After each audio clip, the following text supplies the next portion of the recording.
लिए और आनंद की बात है कि इसका सबसे बड़ा और सबसे पहला पार्क का भूमि पूजन हमारे यहाँ ही हो रहा है। और इसकी एक और बात है कि जब हमारे विकास का शुभारंभ होगा,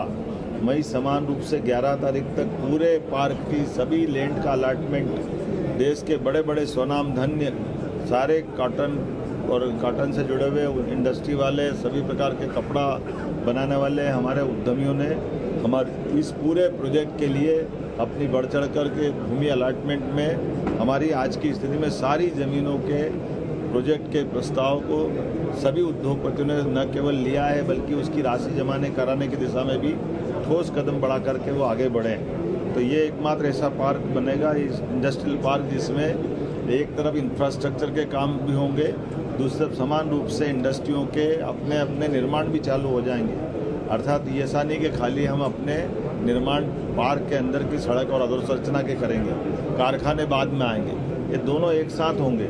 मैं इस बात के लिए हमारे राज्य के युवाओं की दृष्टि से, गरीबों की दृष्टि से, महिला और किसानों के लिए ये कपास से और बाकी सब लोगों के लिए रोजगार के बड़े अवसर देगा, जब इसमें 1 लाख से ज़्यादा लोगों को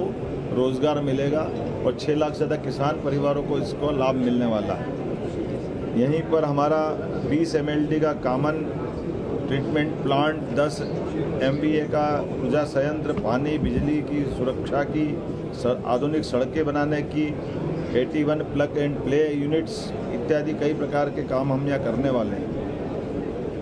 PM मित्रा पार्क पर भरोसा जताते हुए अभी तक 23,146 करोड़ के निवेश के प्रस्ताव हमको मिल गए हैं। ये अभी हमारे लिए बहुत बड़ी अपने आप में, और इसी के साथ साथ वस्त्र उद्योग से जुड़े बड़े संगठन और उद्योग समूह ने निवेश के बारे में अपने प्रस्ताव हमको दे दिए हैं। धार से निर्मित वस्त्र और परिधान अब सीधे ग्लोबल अर्थात विश्व के मार्केट पे जाएंगे, जिसके कारण से मध्य प्रदेश टेक्सटाइल हब के रूप में जाना जाएगा। मैं मान के चलता हूँ कि प्रधानमंत्री मोदी के 5F के अनुसार फार्म से फाइबर, फाइबर से फैक्ट्री, फैक्ट्री से फैशन और फैशन से फॉरेन तक ये वैल्यू चेन हमारे यहाँ बनने वाला रहेगा। हमारे बीच में आज जब ये मैं पार्क की बात कर रहा हूँ तो इसके आधार पर कई सारी सौगातें और भी मिलने वाली है। और सेवा पखवाड़े के माध्यम से 17 सितंबर से 2 अक्टूबर तक स्वच्छता सेवा अभियान, जिसकी जन भागीदारी, स्वच्छता, सेवा, जन कल्याणकारी कार्यक्रम अलग अलग प्रकार से जो हमने पूर्व में बताए हैं, मैं इस अवसर पर एक बगिया माँ के नाम से लगा करके हमारे स्पोर्ट्स की सभी प्रकार की एक्टिविटी और बहुत सारे कामों के बारे में भी हमारी अपनी सरकार के माध्यम से सामाजिक संगठन, राजनीतिक दल सबको जोड़ करके इस पर काम कर रहे हैं। कल सुमन सखी चैटबॉट की लॉन्चिंग भी माननीय प्रधानमंत्री जी के द्वारा होगी, जो प्रधानमंत्री सुरक्षित मातृत्व अभियान के माध्यम से मातृ एवं शिशु स्वास्थ्य में जागरूकता के लिए सुमन सखी चैटबॉट लॉन्च करेंगे। सिकल सेल स्क्रीनिंग के 1 करोड़वें कार्ड का भी कल वितरण, एक तरह से हमने ये अलग अलग प्रकार की सिकल सेल एनीमिया की जांच का जो अभियान चलाया है, लगभग 1 करोड़ लोगों की जांच हमने करी है। ये बड़ा अभियान, तो इसका 1 करोड़वां कार्ड कल हम वितरण करेंगे। प्रधानमंत्री मातृ वंदना योजना के अंतर्गत मातृत्व के सम्मान, सशक्तिकरण, ऐसे कई कामों को हाथ में लेकर के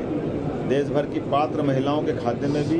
योजना की राशि अंतरित करेंगे, जिसमें 1 लाख से ज़्यादा माताएं बहनें हमारे राज्य में भी लाभान्वित होगी। आज के इस अवसर पर मैं पुनः कल पधारने वाले माननीय प्रधानमंत्री जी का आपके माध्यम से अभिनंदन करूँगा। आज के इस दौर में जब स्वदेशी के भाव को बढ़ावा देते हुए अतीत का वो गौरवशाली पृष्ठ को माननीय प्रधानमंत्री जी के माध्यम से हम पुनः जीवंत कराएंगे, जब न केवल रोजगार मिलेगा और रोजगार भी हमारे किसानों के द्वारा उत्पादित फसल के लिए कपास के आधार पर वापस हमारा वो दौर वापस आने वाला है। आइए हम सब माननीय प्रधानमंत्री जी का